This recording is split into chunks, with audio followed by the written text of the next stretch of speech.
buntag po sir, sa suking Tipaminaw. Ako dahil si Jeffrey Dimayba sa Barangay Tunaan.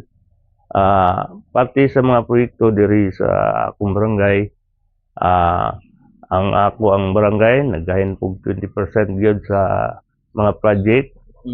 Ako ginang implement, tapos ang province na daghang gipanghatag diri sa among barangay sama sa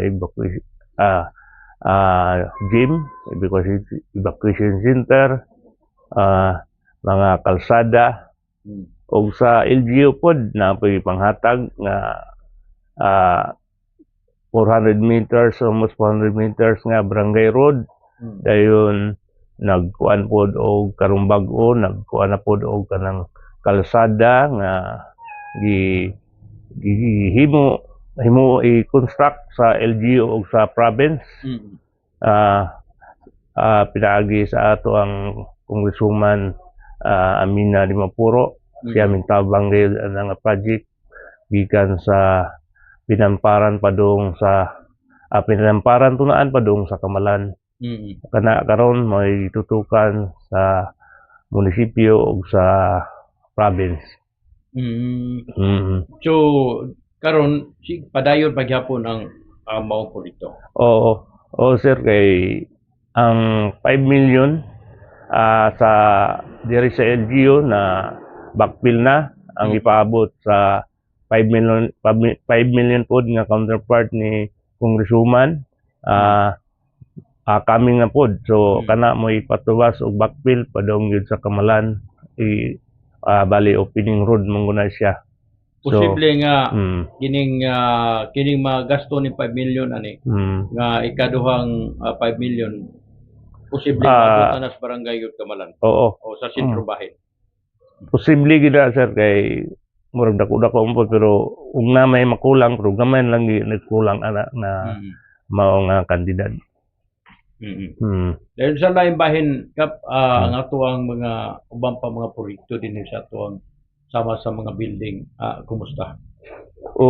Ang building diri ang ako barangay nakapatukod jud ko bagong office. Dayon naala ko ipaabot nga project pod nga bali sa lupon office maghimo pug ko pohon kay required man gyud nga i-separate gyud ang lupon office. So kana mo na akong gihinan gyud og sa akong 20% og napog ko i-slash gamay nga street light. Gamay-gamay ra mo nag 150,000 lang na. Pero siguro na po nasa 20 ka street light ang akong himo o 20 plus ba siguro.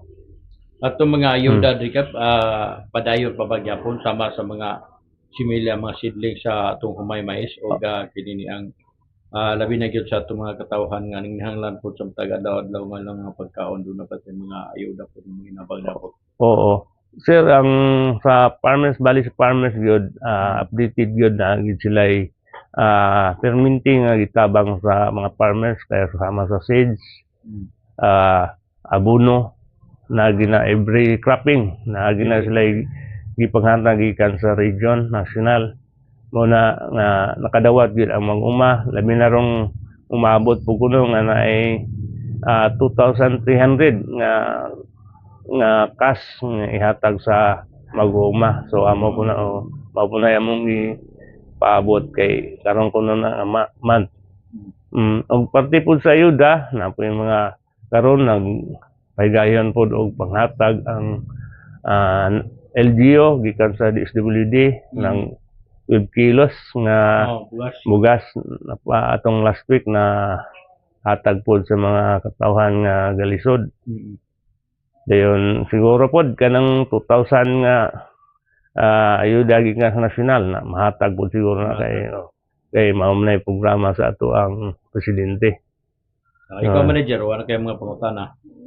Ay mo na lang mitsay siguro Kap, pasalamat po lang gobernador Gibran sa Kali di Mapuro gagawang Congresswoman Amina. Sa imo na lang siguro pagpasalamat o labi na sa panawagan sa mga katawan nga mag-usa lang gyapon karon panahon na labi na umabot nga eleksyon na po. Akong panawagan sa atong mahal nga gobernador o congressman, salamat kayo sa inyong kanunayong suporta sa among barangay ug sa tamang mga barangay diri sa Lanao del Norte. nga maayo gyud ang pagdala sa ato ang nangulo sa probinsya. So labi na gyud ni Mayor Tata Yap ug ni Vice Mayor Bubong Yap ug sa mga council kay unsay amo ang mga hinaing diri sa barangay, dili gid sila magmakuli sa paghatag sa ilang suporta. Sabi ng ibisino. Oo, Mama Angie, labi na gyud, labi na sa hospitalization. Dako kay katabang gyud sa mga katawhan diri sa Hulala kay iyag yung gitutukan ang hospitalization wa gi maha-excess kung kaming tagalala ma-hospital kung na-excess ug labi na gyud sa mga patay kung ila ug kinsay na matyan diri sa mga tag-barangay ilagi yung pagaduawon tagaan og ginagmay hinabang kay aron gyud makahatag ayo sa senior sa ilang kasubo sa pamilya. So daghang kayong salamat sa nagdumala sa ato ang mga politiko diri sa lungsod sa Lala. Sabi na sa itong katawhan. Labi na sa katawhan sa barangay, ako hangyo kaninyo nga magiusa gyapon tanan diri sa barangay kay labi na gyud sa kalambuan sa atong barangay.